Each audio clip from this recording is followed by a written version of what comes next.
Hey, what's good, you guys? It's your boy Rucci Reacts coming at you again with another video. And today we're going to be talking about Michael Jackson's album Invincible because is it finally getting the recognition it deserves? Because recently, I know I'm a little late on this video, but recently, it was about 2 weeks ago or a week ago. Correct me in the comments if I'm wrong. It finally, it hit I think number 26 on Apple Music, in the Apple Music charts. I didn't personally see it myself. I saw a post on it on Instagram, and I commented, hey, I didn't see it on the iTunes chart. I mean, I'm not sure if the iTunes chart is different, but I mean, other than that, Invincible. For those of you who don't know, Invincible, it was like it was good. It did fairly well in 2001, but it didn't do good as it should for a Michael Jackson album, because Michael Jackson, he had different plans for it. He had like bigger plans for it, but Sony, he had catalog discrepancies with Sony. He was beefing with Sony, and like Sony, they refused to promote it like Michael Jackson wanted it to be promoted. And Michael Jackson, he had bigger plans for the album. He wanted Unbreakable to be the lead single, but the record label, Sony, chose You Rock My World to be the lead single, and that only peaked at number 10 on the Billboard Hot 100. So it didn't do as well as his previous albums, and that was a big disappointment. So I mean, I think that's what made it so underrated in the public's eye, like, you know, as far as music is concerned. So and that's why it's like so really underrated, and not a lot of people know about it. I mean, the only song that people know from that album is You Rock My World. I mean, whenever you say You Rock My World, to the average person who's not a Michael Jackson fan, I mean, they would know it. But if you say any of the other songs, they wouldn't know it. They'll think it's an unreleased song.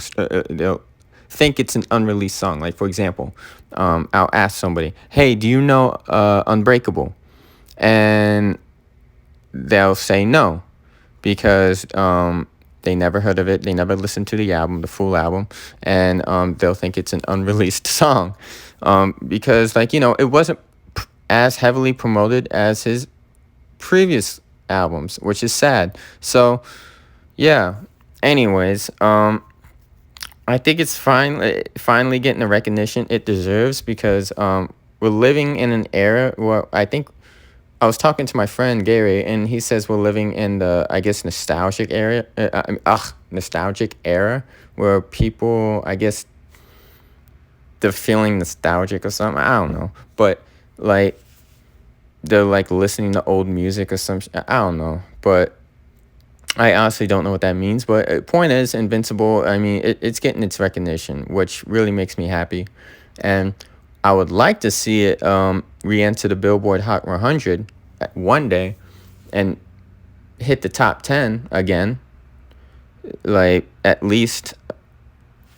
And another reason why I'm happy that Invincible is finally getting its recognition that it deserves, because a lot of people don't know about it. A lot of people don't know the other tracks to it. And also, Heaven Can Wait, I think it also charted on the Apple charts, Apple Music charts. Please correct me if I'm wrong, but I think it also charted in some way, shape, or form. So, because a lot of people were streaming it, I saw a post on it on Instagram. But I mean, there's a lot of fire tracks on it that a lot of people don't know about, especially Unbreakable, Heartbreaker, freaking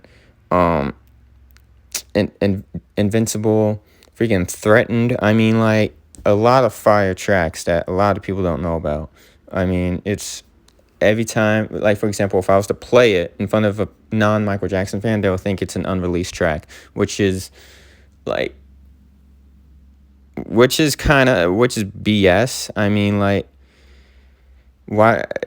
I mean, it's crazy. I mean, why would you think that's an unreleased track? And then they're like, oh, it's from, and then I would have to say to them, it's from the Invincible album. And they're like, oh, it's from that album. I mean, to refresh their memory. I mean, because a lot of people don't know about that album because Sony is to blame. But hey, you can blame Sony for that because they messed up the promotion. They stopped promoting it right in the middle of, like, when it was supposed to be in its prime, and and it just kind of got caught up with the music, and, like, in the early 2000, like in 2001. So yeah, it just kind of got caught in the mix there. Like, it didn't do as well as a Michael Jackson album should do. Like, a Michael Jackson album is supposed to stand out from the rest of the other albums, like from the other artists. And unfortunately, Invincible didn't reach that height. I mean, it was number one. Back, it reached number one. It was platinum. I mean, but unfortunately, it didn't reach that. So my point is, Invincible's getting its recognition. I'm happy. Everyone's happy. Yay.